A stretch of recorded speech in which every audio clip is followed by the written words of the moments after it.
제14차 시 저작권 침해로 고소를 당했다면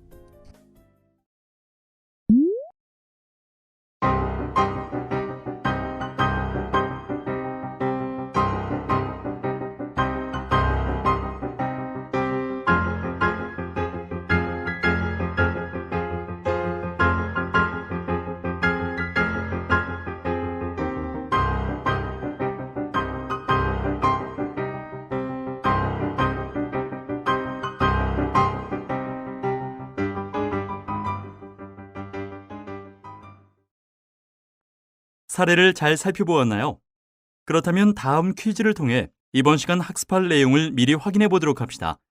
다음 문장을 읽고 맞으면 O, 틀리면 X를 선택하세요.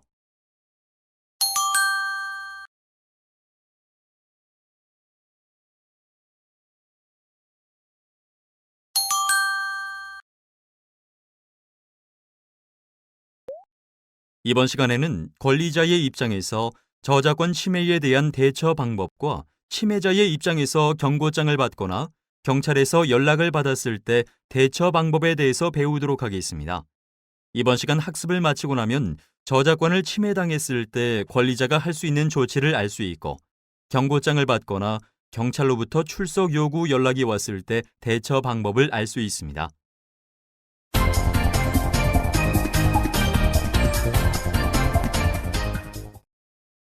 여러분이 쓴 글이나 사진, 그림 등을 다른 사람이 말도 없이 이용하게 되면 화가 나겠죠. 그렇지만 앞에서 살펴봤듯이 내가 창작한 것과 비슷하다는 이유만으로 저작권 침해가 되는 것은 아닙니다. 저작권 침해 요건에 대해 학습한 내용들을 다시 한번 확인해 볼까요?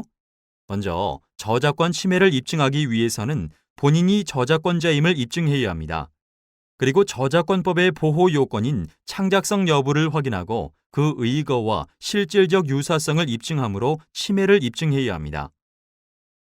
여러분의 재산은 어떤 것이 있습니까? 볼펜이나 핸드폰, 그리고 자동차나 집이 재산이죠. 그런 것들을 누가 몰래 사용하거나 가져가 버리지 못하도록 법이 보호해 줍니다. 저작권도 마찬가지로 재산권으로 보호하게 된 것입니다. 누가 내 핸드폰을 가져가면 어떻게 해야 할까요? 달라고 해야죠. 이것이 침해의 정지 청구입니다. 핸드폰을 가져간 사람이 벌써 국제 전화를 3통이나 했군요.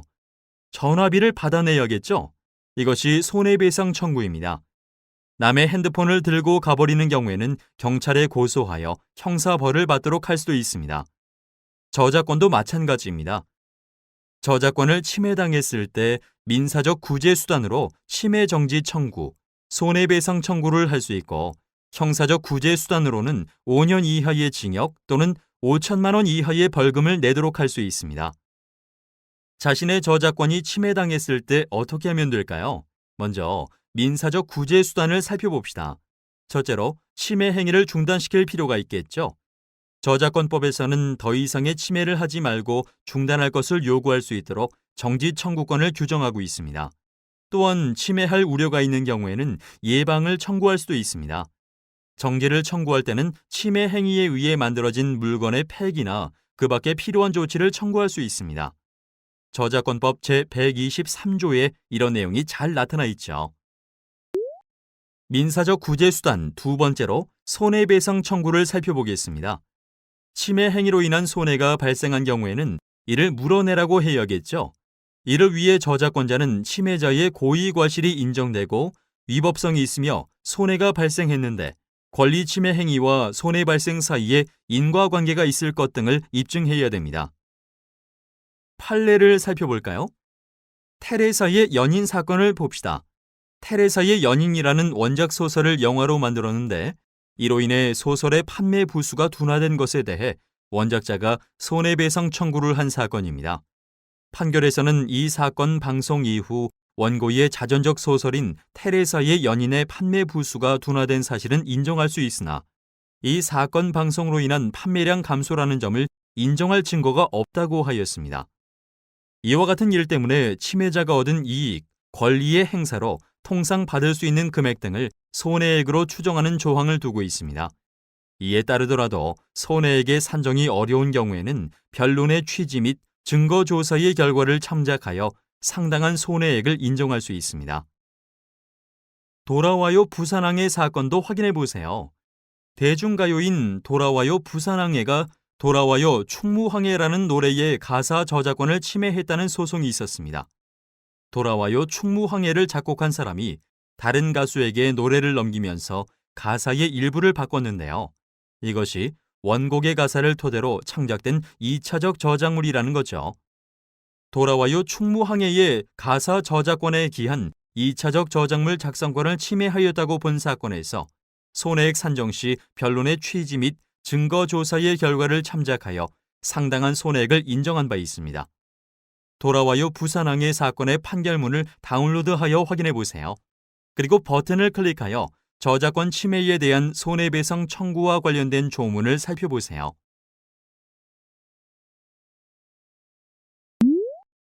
저작 인격권을 침해한 경우에는 명예회복에 필요한 조치를 청구할 수도 있습니다. 해당 법조문 저작권법 제127조로 저작자 또는 실현자는 고의 또는 과실로 저작 인격권 또는 실현자의 인격권을 침해한 자에 대하여 손해배상에 가름하거나 손해배상과 함께 명예회복을 위하여 필요한 조치를 청구할 수 있다고 하였습니다. 종래의 명예회복 조치로서 가장 많이 이용되던 것은 사죄 광고를 하는 것이었는데 양심의 자유상 헌법 위반으로 문제가 있어 지금은 침해자 비용으로 해명 광고, 판결문 게재 등의 방법이 이용되고 있습니다. 이번에는 형사적 구제 수단을 살펴볼까요? 경찰에 저작권 침해를 신고하고 저작권을 침해한 사람에게 징역 또는 벌금형을 처벌할 수도 있습니다. 형사처벌을 받도록 고소하는 것이죠.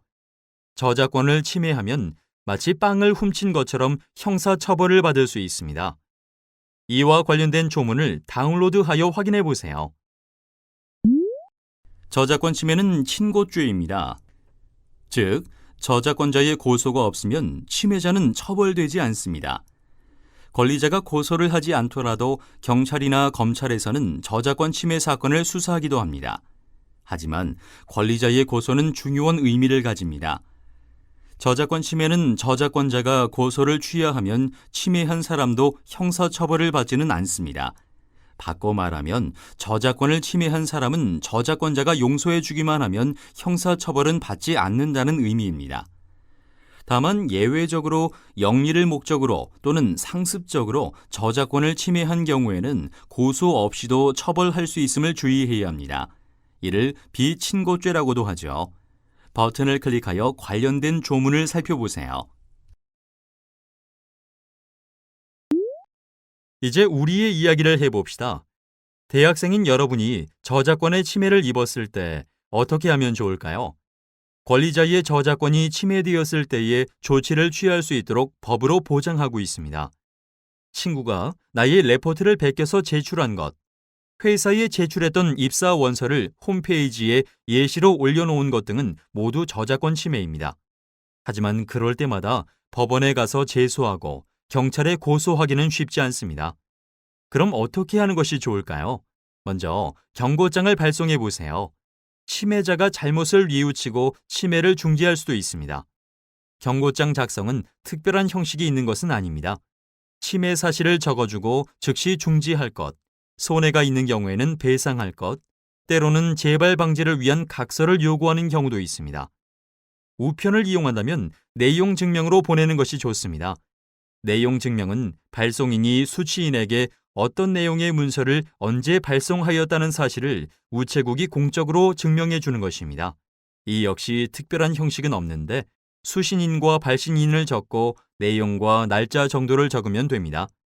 세부 작성 후에 우체국에 가서 내용 증명으로 보내달라고 하면 우체국에서 내용 증명 우편 확인 직인을 찍어 이를 처리하는데 한 분은 우체국에 보관하고 한 분은 작성인이 보관하게 됩니다. 만약 인터넷을 통해 침해가 되고 있는 경우라면 네이버나 다음과 같은 온라인 서비스 제공자에게 자신의 저작권이 침해되었다는 사실을 알리고 해당 게시물의 복제 전송의 중지를 요청할 수 있습니다. 다음의 사실을 소명하여 요청하면 온라인 서비스 제공자는 해당 게시물을 블라인드 처리하여 더 이상의 피해를 막아줄 것입니다. 버튼을 클릭하여 온라인 서비스 제공자의 게시 중단 요청 서비스를 알아보세요.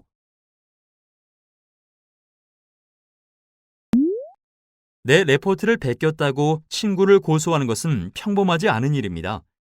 억울하게 저작권이 침해되어도 법원이나 경찰서에 찾아가는 것은 부담스럽습니다. 이럴 때 조정 제도를 이용해 보는 건 어떨까요? 저작권 분쟁 조정 제도는 한국저작권위원회에서 운영하고 있습니다. 3달 이내에 처리되고 비용도 최대 10만 원으로 저렴합니다. 조정 제도는 법조계, 학계, 그리고 산업계를 대표하는 1에서 3인의 전문가들로 구성된 조정부의 조력을 통하여 당사자 간 원만한 화해를 유도하는 ADR 제도 중 하나로서 신속 저렴하며 비공개로 진행되어 당사자의 명예와 프라이버시를 보호받을 수 있는 민주적이고 간편한 분쟁 해결 제도입니다. 온라인이나 내방, 우편으로도 신청이 가능합니다. 다음을 클릭하여 저작권 분쟁 조정 제도 사이트에 방문해 보세요.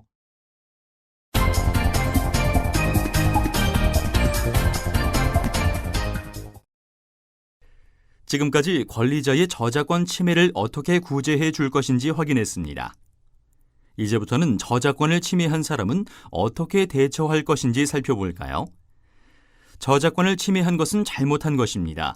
하지만 저작권법을 잘 몰라서 또는 의도하지 않게 저작권법을 어기는 경우가 있습니다.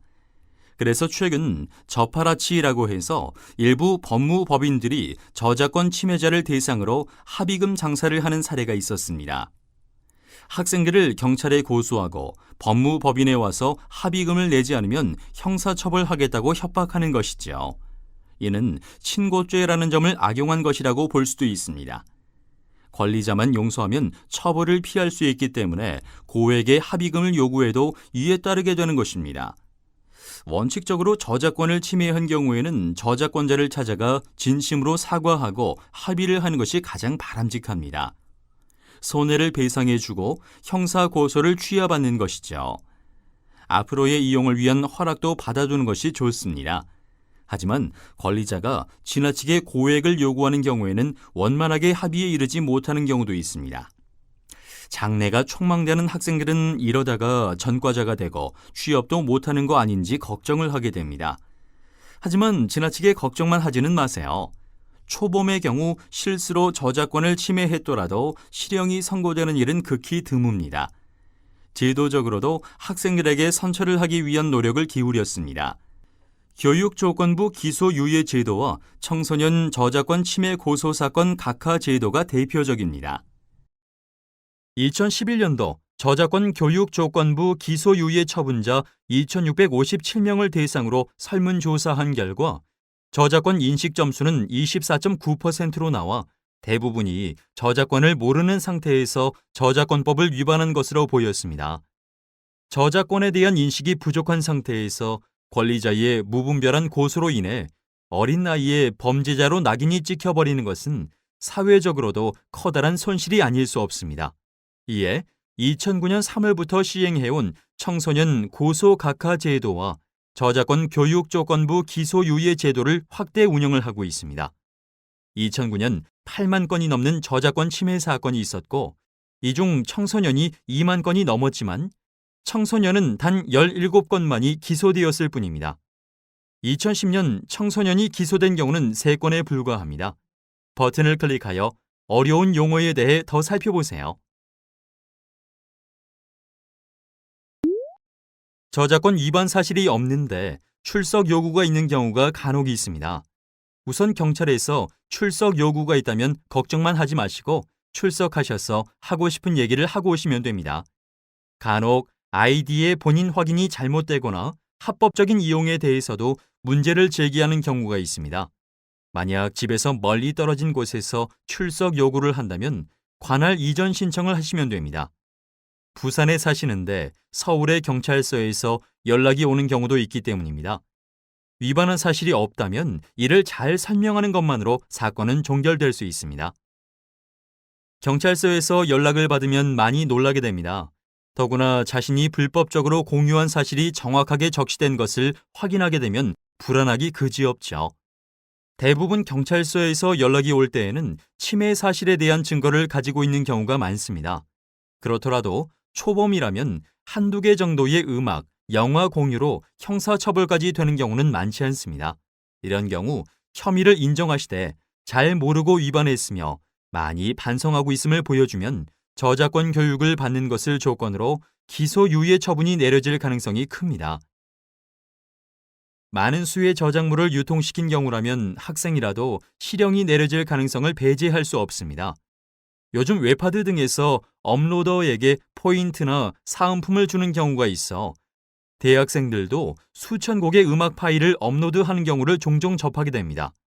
돈을 벌기 위한 목적이 아니더라도 카페나 블로그에 첨부 파일로 업로드하여 많은 사람들이 다운받아가면 그만큼 저작권자는 판매량이 감소하게 됩니다. 인터넷의 특성상 짧은 시간에 많은 사람들이 접속하여 파일을 공유하기 때문에 며칠만 업로드했다가 지우더라도 권리자의 피해액이 적지 않습니다. 소위 헤비 업로더의 경우 실형이 선고된 사례도 있습니다. 이런 경우에는 가급적 권리자와 합의를 위해 최선의 노력을 다하셔야 합니다. 저작권은 친고죄이기 때문에 합의가 되어 고소가 취하되면 형사벌은 면할 수 있습니다. 물론 대학생들이 많은 사람들과 공유하기 위해 파일을 업로드한 것으로 실형을 살게 되는 경우는 많지 않겠지만 업로드한 저작물이 많다면 벌금형은 피할 수 없으므로 유의해야 합니다.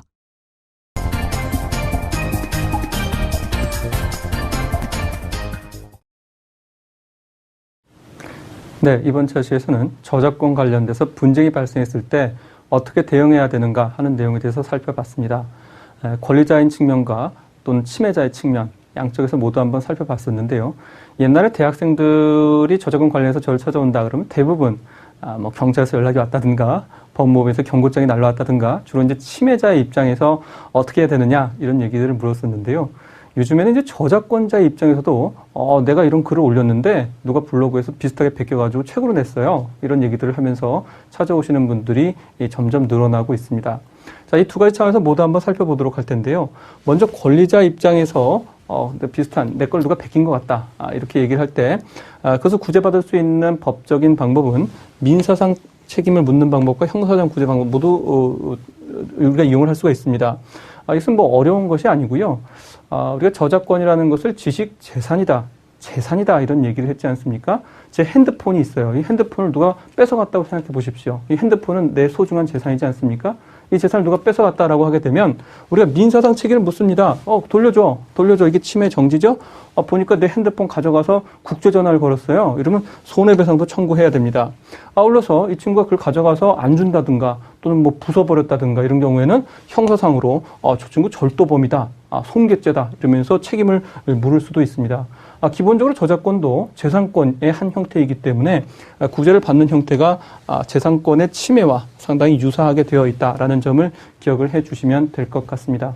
다만 차이점이 있다면 우리가 바로 이전 차시에서 공부했다시피 저작권 침해가 되었다라는 사실을 입증하는 것이 그렇게 용이하지는 않다는 점입니다. 또한 대부분 침해를 한 사람이 지인이라든가 주변 사람인 경우가 많은데 우리가 법률적으로 모든 문제를 해결하려는 자세는 결코 바람직하지는 않죠. 그래서 대학생 수준에서 일단 내 걸 누가 베꼈다, 내 레포트를 베꼈다든가 논문을 베꼈다든가 공모전에 내야 할 작품을 누가 베껴간 것 같다 이런 생각이 들 때는 경고장을 발송하고 또는 이것을 인터넷 카페 같은 데 올린 경우에는 OSP, 네이버나 다음 같은 데 게시 중단 요청을 할 수 있습니다. 또한 그로서도 문제 해결되지 않아서 손해배상 청구를 해야 된다든가 하는 경우에는 저작권위원회의 조정제도를 이용하면 아주 빠르고 비공개로 또 저렴한 비용으로 이 분쟁을 해결하는 데 좋은 조언을 받으실 수가 있으실 것입니다. 자, 두 번째로 우리가 침해자인 경우에 주로 이제 예전에 문의를 했던 분들인데요. 아무래도 대학생인 경우에 이제 웹하드나 토렌트 같은 거, 또 카페 같은 걸 쓰면서 자기도 모르게 이제 저작권을 침해하는 경우들이 많이 있습니다. 자, 이런 경우에 가장 좋은 것은 권리자와 원만하게 합의를 하는 것이 가장 좋습니다. 저작권은 기본적으로 친고죄입니다. 친고죄라는 것은 권리자가 고소를 취하하는 경우에는 나는 처벌받지 않는다는 얘기거든요. 그러니까 합의를 하기 위해서 노력하는 것이 가장 중요합니다. 가서 내가 잘 몰랐고 앞으로 그러지 않겠다고 진정한 마음으로 사과를 드리고 합의를 한다면 일단 형사 책임이나 이런 문제들은 거의 해소된다고 보실 수가 있습니다. 자, 이것이 쉽지 않을 경우에 또는 저작권 침해를 이유로 해가지고 좀 터무니없는 합의금을 요구한다든가 심지어는 이걸 가지고 장사를 하려고 하는 그런 저파라치 뭐 이런 친구들도 있지 않습니까? 이런 경우에 어떻게 대응해야 되는가 하는 문제인데 가장 큰 어려움은 이제 그 경찰에서 뭔가 연락이 오고 이럴 때 이제 당황하기 쉽다는 것이죠. 그런데 그 대학생들이 자기도 모르게 뭐 노래 파일 하나 올렸다든가 또는 블로그에 글을 쓰다가 이제 남의 사진을 갖다 그냥 허락을 받지 않고 썼다든가 이런 경우에는 이걸로 이 실형을 살게 된다 이런 경우는 이제까지는 없었습니다. 대부분 초범이고 그 죄질이 무겁지 않은 경우 이런 경우는 이제 기소유예라는 제도가 있어가지고요 처벌받지는 않는 경우가 많고요. 그렇다고 할지라도 고의성이 인정되고 또는 뭐 전문적으로 웹하드, 토렌트 같은데 수백 곡의 노래 또 뭐 수많은 영화를 갖다 올려가지고 포인트를 얻고 있다든가 뭐 이런 친구의 경우에는 이미 우리나라 법원에서도 실형, 형사처벌이 된 사례가 있습니다. 그러니까 이런 것은 당연히 하지 않아야 되는 일이고요. 다만 이제 자기가 실수로 올린 경우 이런 경우에는 너무 이 형사처벌에 대한 두려움에 힘들어할 필요는 없다. 이런 점에 대해서 좀 기억을 해주시면 좋을 것 같습니다.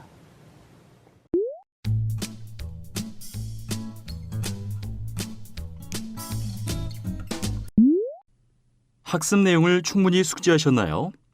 오늘 학습한 내용과 관련된 문제를 생각해 보도록 합시다. 주어진 문제에 대한 여러분의 생각을 작성해 보세요. 여러분이 작성한 내용은 저장하여 다시 확인할 수 있습니다. 내용을 저장하고 난 뒤 교수님의 팁도 확인해 보세요. 오늘 학습한 내용을 퀴즈를 통해 다시 한번 확인해 보시기 바랍니다. 자, 그럼 시작해 볼까요?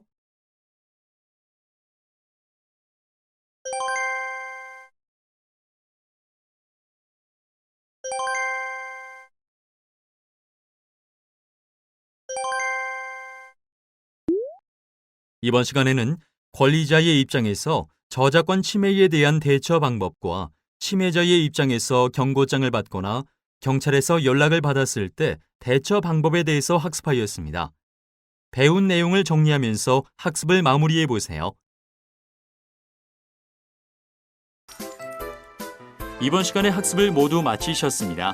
다음 시간에는 15차 시 세계 속의 저작권법에 대해 학습하시겠습니다.